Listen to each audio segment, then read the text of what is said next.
Assalamualaikum teman-teman yang ada di YouTube. Bagaimana kabarnya? Semoga sehat selalu dan diberikan kelancaran dalam mencari rezeki yang halal. Amin ya rabbal alamin. Baik teman-teman, berjumpa lagi dengan saya di channel saya ini, Logika Bang Bro. Channel yang berusaha memberikan sedikit pemahaman, sedikit motivasi, tidak ingin menggurui apalagi merasa yang paling benar sendiri. Dan yang pasti, tidak ingin merugikan pihak manapun teman-teman ya. Tetapi jika pihak tersebut memang merugikan, ya siap-siap untuk dibahas di konten yang akan saya selalu bawakan di channel saya ini. Baik teman-teman, pada kesempatan kali ini saya ingin membahas tentang masih seputar pinjaman online lagi. Kali ini tentang aplikasi yang bisa disebut itu aplikasi yang besar teman-teman ya di Indonesia. Nama aplikasinya adalah Kredivo. Nah, lagi-lagi teman-teman ya, jika kalian sudah menyaksikan di video saya sebelumnya, saya sempat membahas tentang aplikasi setan ya, yang dimana aplikasi tersebut itu merugikan salah satu nasabah dari Kredivo teman-teman. Dan kali ini lagi-lagi dari aplikasi Kredivo yang juga memang diusik oleh aplikasi setan tersebut, lagi-lagi membuat jatuh korban teman-teman. Dan tidak tanggung-tanggung, jumlahnya 24 juta kurang lebih teman-teman ya, seperti ini. Nah, bisa teman-teman lihat itu. Di sini sungguh sangat disayangkan teman-teman ya. Kenapa? Lagi-lagi dari pihak Kredivo tidak memberikan perlindungan ekstra bagi konsumennya ya, atau bagi nasabahnya. Apalagi kan di sini jumlah yang diajukan itu tidak sedikit, paling enggak harus ada standarnya. Ketika mungkin pengajuan di atas 5 juta, 10 juta, mungkin itu harusnya ada verifikasi khusus, verifikasi wajah paling enggak. Jangan cuma sekedar diberikan kode OTP, dimasukkan, kemudian pengajuan itu langsung ACC. Harusnya jangan begitu, kan Kredivo bisa belajar dari pengalaman di konten saya sebelumnya. Kalau teman-teman menyaksikan seorang ibu-ibu yang akhirnya harus menanggung kerugian ya, karena saldo Kredivonya itu yang sudah lama tidak dipakai, limit pay letternya itu, sehingga akhirnya digunakan oleh aplikasi setan, oknum yang menggunakan aplikasi setan, sehingga dipakai untuk transaksi 2 unit kulkas teman-teman, kalau saya tidak salah ya. Mungkin untuk lebih jelasnya bisa disaksikan di video saya sebelumnya. Nah, kali ini di aplikasi Blibli teman-teman. Jadi si korban ini awalnya kronologisnya itu dihubungin oleh seseorang yang menggunakan foto Kredivo. Jadi dianggap itu seperti tugas atau petugas Kredivo teman-teman ya. Jadi tidak ada rasa kecurigaan awalnya. Hingga akhirnya si korban ini diminta untuk masuk ke akun Kredivo, kemudian ya itu instruksi selanjutnya dilakukan, kemudian akhirnya terjadilah transaksi. Kalau menurut dari pihak Blibli, transaksinya itu terjadi kurang lebih jam 7 malam lebih sekian begitu ya. Tetapi yang anehnya adalah dari pihak Kredivo sendiri itu baru memberikan kabar atau konfirmasi kepada si korban ini atau nasabahnya itu di atas jam 10 teman-teman, jam 10 malam. Nah, untuk lebih jelasnya ini saya tampilkan ya. Barangkali saya salah mengutip. Ini untuk lebih jelasnya artikelnya ada di sini. Nah, ini kan sungguh sangat mengherankan ketika misalnya kita mengajukan pengajuan pembelian barang, entah itu elektronik, entah itu barang apapun ya, di sebuah merchant atau marketplace seperti Blibli misalnya. Nah, dari pihak Blibli kan pengajuannya jam 7, misalnya jam 7 lebih 10 menit. Kemudian misalnya menggunakan pay letter dari Kredivo, otomatis seharusnya Kredivo juga memberikan notifikasi berupa SMS pada waktu yang bersamaan dengan pengajuan aplikasi tersebut, bukan jauh beberapa jam kemudian. Sehingganya kan ketika si korban ini mengajukan untuk pembatalan, tidak bisa dibatalkan dari pihak Blibli. Itu teman-teman ya, di sini yang agak rancu sebetulnya. Kemudian si korban ini juga mengajukan keringanan kepada pihak Kredivo, mungkin untuk dilakukan investigasi atau bagaimana gitu kan. Akhirnya yang dia dapat adalah seperti ini pernyataan emailnya. Jadi akun si korban tersebut dibatasi teman-teman, hanya sebatas itu. Nah, yang sangat disayangkan tindakan dari pihak Kredivo ini tidak tidak begitu cepat. Harusnya dalam hal seperti ini harus bergerak cepat, dicari dulu, diinvestigasi dengan benar. Jangan sampai nanti nasabah Anda yang mengalami kerugian. Saya jujur kasihan ya dengan korban tersebut, karena mungkin entah bagaimana, apakah sering menggunakan aplikasi Kredivo, mungkin limitnya sering dipakai untuk kebutuhan transaksi pribadi atau mungkin modal usaha, sehingganya bisa kita saksikan ya. Di sini nasabah tersebut mengajukan keringanan, dia ingin membayar. Tapi dia minta keringanan karena bukan dia yang merasa mengajukan. Sebenarnya kalau kita bisa berpikir logika, harusnya, nah kalau ini saya jujur ya, saya setuju, gabaikan aja. Untuk apa diteruskan? Kalau memang Anda yang merasa tidak menggunakan, untuk apa Anda membayar? Kan keenakan oknum tersebut. Akhirnya apa? Nanti ke depannya akan terjadi hal seperti ini. Jadi untuk dalam hal ini, pihak Kredivo juga harus dibikin jerah. Karena jangan sampai mereka itu cuma bisa menyalahkan nasabah, teman-teman. Nasabahnya disalahkan ya dalam hal ini, misal Anda telah teridentifikasi, telah memberikan atau membocorkan data pribadi kepada pihak hacker atau pihak ketiga yang membobol akun Kredivo Anda. Tidak bisa begitu saja dong. Anda juga harus teliti, makanya mungkin ke depannya ya, harapannya, kalau bisa aplikasi manapun yang pay later ini, seperti Shopee, Kredivo, Akulaku, kalau ada pengajuan dengan limit yang cukup besar atau sangat besar mencapai 10 juta lebih, bahkan 20 juta, kalau bisa ada ini, verifikasi lebih teman-teman, bukan sekedar mereka mengirimkan OTP, memasukkan OTP, selesai pengajuan itu. Harusnya minta sertakan verifikasi wajah ulang, atau mungkin kirimkan foto selfie plus KTP. Nah itu lebih baik. Jadi apa? Nasabah Anda akan aman. Kan kasihan ini nasabahnya sampai memohon keringanan, ingin membayar. Ini yang saya tahu sudah dua korban ini jatuh di aplikasi pay later-nya Kredivo. Masa mau menunggu sampai 10 korban? Masa mau menunggu sampai 100 korban juga? Di mana hati nurani Anda pihak Kredivo? Di sini saya tidak memiliki hubungan apapun ya dengan si korban. Cuma saya merasa iba dan saya angkat di konten saya ini berupaya supaya ini akan menjadi nanti edukasi yang bermanfaat untuk teman-temanku yang menyaksikan. Nah kalau sampai ini terjadi lagi, maka jangan salahkan kalau misalnya dari pihak masyarakat pun akhirnya menganalisa jangan-jangan ini ada permainan. Ada permainan dengan pihak Kredivo.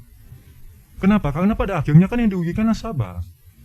Oke, kalau misalnya Kredivo punya statement seperti ini semisal ya. Jadi kita berpikir dua sisi teman-teman. Saya tidak serta-merta menyalahkan dari pihak Kredivo-nya, tetapi kita berpikir dari dua sisi. Sekarang begini. Kalau semisal hal ini juga bagi sebagian orang ya, bukan berarti dalam arti luas, sebagian dimanfaatkan memang pura-pura kena hack atau pura-pura dibajak akunnya. Pihak Kredivo tentu mengalami kerugian, bukan? Nah, jadi ketika hal itu terjadi, semisal pihak Kredivo memberikan statement seperti itu, karena kami juga curiga jangan-jangan ini memang settingan atau memang akal-akalan konsumen kami, nasabah kami. Nah itu juga masih masuk akal teman-teman. Tetapi ada baiknya dilakukan mediasi. Ya, pihak Kredivo mengirimkan perwakilan dari bukan debt collector yang datang, harusnya perwakilan dari pihak Kredivo itu datang ke rumah si nasabah yang terjadi korban ini, datang mediasi bagaimana kronologisnya seperti itu. Kalau perlu sama-sama datang ke pihak kepolisian melaporkan. Nah kalau begitu kan nasabah juga merasa aman. Kalau seperti ini nasabah ditekan. Si penipu misalnya yang menghack akun si korban tadi melakukan pinjaman 6 bulan, semisalnya 6 bulan dengan jumlah limit 24 juta yang dipakai. Bayangkan itu. Saya kurang paham ya berapa bulan, yang jelas itu per bulan korban itu harus membayar 2 juta lebih nominalnya. Bayangkan teman-teman, 2 juta lebih. Bukan jumlah yang sedikit ya di zaman sekarang ini. Apalagi ketika kita membayar itu, kita tidak mendapatkan barang yang kita pesan, tetapi orang lain yang mendapatkan. Siapa yang makan, siapa yang bayar kalau begini ceritanya, ya kan? Nah, hal-hal seperti ini paling tidak ketika misalnya mungkin dari teman-teman YouTuber yang lain juga kalau mengangkat ini, itu sangat baik. Baiknya kenapa? Biar nanti sampai ke pihak Kredivo. Jadi jangan sampai mereka itu cuma misalnya menurunkan debt collector ya, yang berwajah sangar, yang kalau ngomong keras, penagihannya luar biasa sopan ya ketika datang itu. Jangan cuma itu bisanya, tetapi ini tanggulangi ya. Bagaimana juga Anda itu menginvestigasi dengan baik, dengan benar. Ini UTE. Ini kan repotnya karena memang melalui online teman-teman ya. Beda kalau misalnya kita punya simpanan di koperasi, kemudian ada pihak yang ingin memakai uang kita semisalnya seperti itu. Tetapi kan kalau bukan kita yang datang ke koperasi tersebut dan kita minta, kemungkinan orang itu minta sejumlah dana, pihak koperasi bisa menolak. Mohon maaf, tolong yang bersangkutan atas nama yang bersangkutan untuk datang kemari. atau Anda mungkin melalui surat kuasa, tetapi mungkin surat kuasa juga bisa dipalsukan teman-teman ya. Nah, lebih baik yang bersangkutan yang memang membutuhkan biaya atau modal dari pihak koperasi tersebut yang memang merupakan anggota di dalamnya, nasabah, untuk datang ke koperasi tersebut. Itu kalau secara nyata, secara real. Tetapi ini kan secara online teman-teman. Nah, harusnya secara online ini lebih diperketat lagi keamanannya. Ya, jangan cuma Anda itu bisa melakukan penagihan dengan kasar, Anda mengirim orang debt collector yang badannya besar untuk melakukan intimidasi, tetapi ketika ada nasabah Anda yang menjadi korban seperti ini, Anda malah menekan dia. Sungguh sangat disayangkan sekali ya. Mungkin kalau saya di posisi si korban, saya nggak mau membayar. Apalagi minta keringanan untuk apa?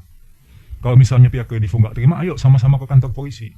Kalau misalnya saya atau si korban itu punya data lebih spesifik ya, karena kok menurut pengakuan si korban kronologisnya dia dihubungi teman-teman, ya dihubungi oleh seseorang yang profil picture-nya itu dari kredivo, jadi dia beranggapan bahwa itu adalah karyawan kredivo.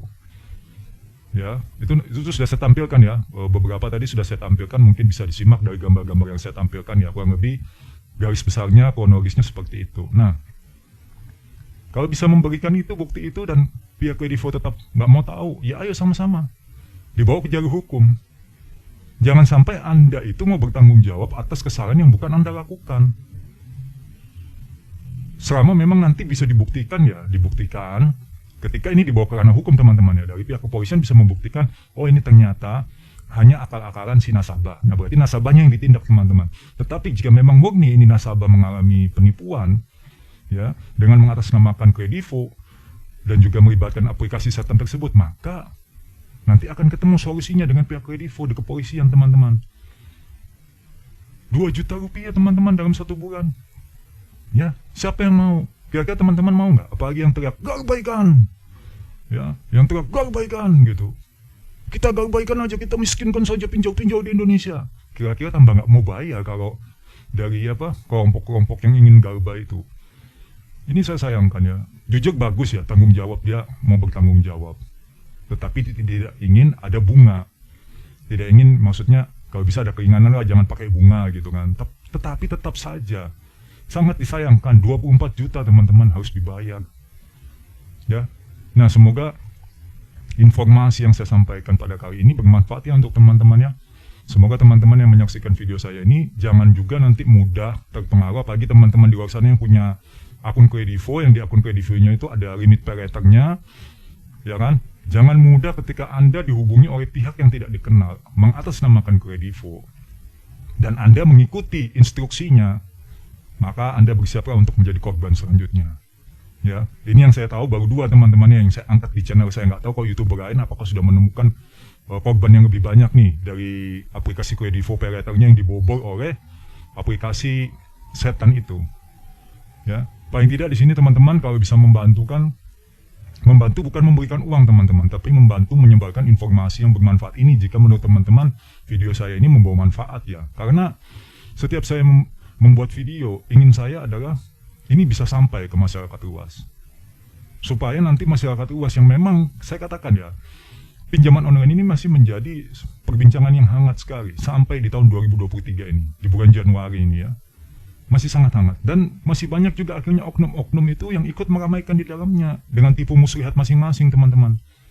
Ya, jadi kalau misalnya teman-teman juga menyampaikan informasi ini kepada teman-teman kalian, kepada keluarga kalian, mungkin kepada pacar kalian, ya, itu juga bermanfaat.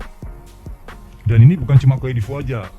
Buat kalian yang juga punya akun Shopee yang ada pay letter-nya, akun aku yang ada pay letter-nya, tetap waspada teman-teman. Jangan sampai nanti kalian menjadi korban selanjutnya. Karena zaman sekarang ini cari uang sulit teman-teman. Apalagi teman-teman harus menanggung kerugian yang bukan kalian timbulkan. Untuk apa? Baik teman-teman, saya ucapkan terima kasih kepada teman-teman yang telah menyaksikan video saya ini dari awal hingga akhir. Semoga kuota yang kalian gunakan membawa manfaat untuk saya dan juga untuk teman-teman. Kuota di warung kopi, kuota di kafe-kafe tempat kalian nongkrong, dan kuota provider yang kalian gunakan selalu membawa berkah untuk saya dan teman-temanku semua. Saya pamit undur diri dulu. Assalamualaikum warahmatullahi wabarakatuh.